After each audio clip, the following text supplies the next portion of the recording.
Ja sam Lea Starčević i imam 36 godina. 36 godina, mislim,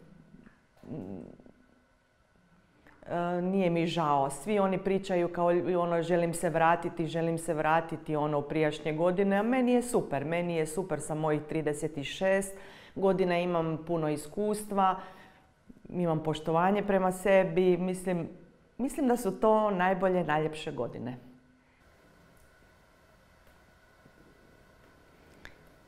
Mislim na moj identitet. Ja sam odrasla u čujućem svijetu. Stalno sam se prilagođavala čujućima. Onda je došla faza kad sam ja bila između dva svijeta, ono negdje na sredinu, a sada znam tko sam ja. Eto to. Puno toga se promijenilo. Sa 26 u to vrijeme sam živjela u Zagrebu, upisala sam faks, radila sam svašta.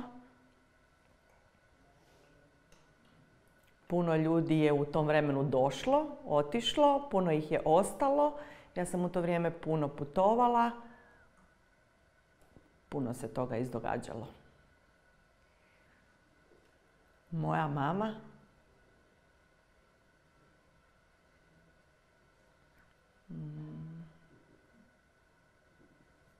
ja imam jako dobar odnos sa svojom mamom. Jako smo bliske i mogu reći da je ona moja najbolja prijateljica, moj najveći oslonac.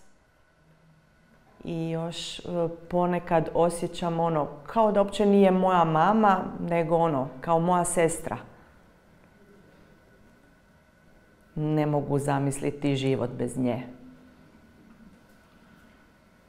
Ona živi u Novigradu, ja sam ovdje, ali ta udaljenost baš ništa ne znači. U svakodnevnom smo kontaktu, stalno se viđamo. Eto. Sličnost. Volimo iste stvari. Slično se oblačimo i razmjenjujemo odjeću. Volimo iste stvari jesti, istu hranu jedemo. Aktivnosti su nam slične, volimo putovati obje. Puno toga imamo sličnosti. Ali karakterno smo različite. Ona je njezina vanjština odaje hladnoću, mada je iznutra jako topla osoba.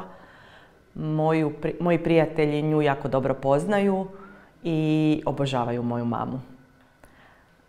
Neki koji ju nikada nisu vidjeli, onako hladna je kad ju upoznaju, joj kako je jako topla osoba, ta različitost.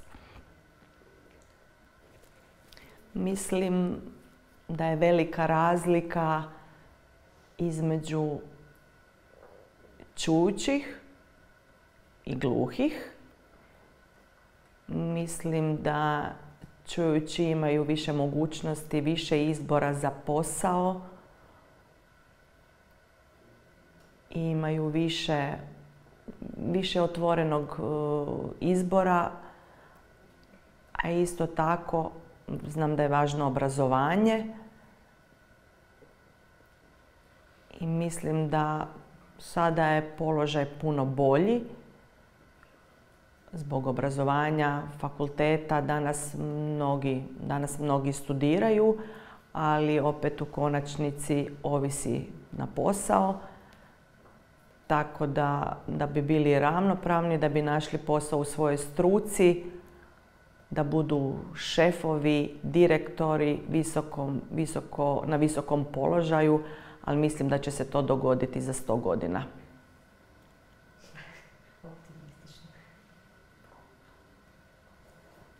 I prvo tražiti posao šefovi se boje, ne mogu s gluhima komunicirati, pa onda imaš prepreke, telefoniranje, tako da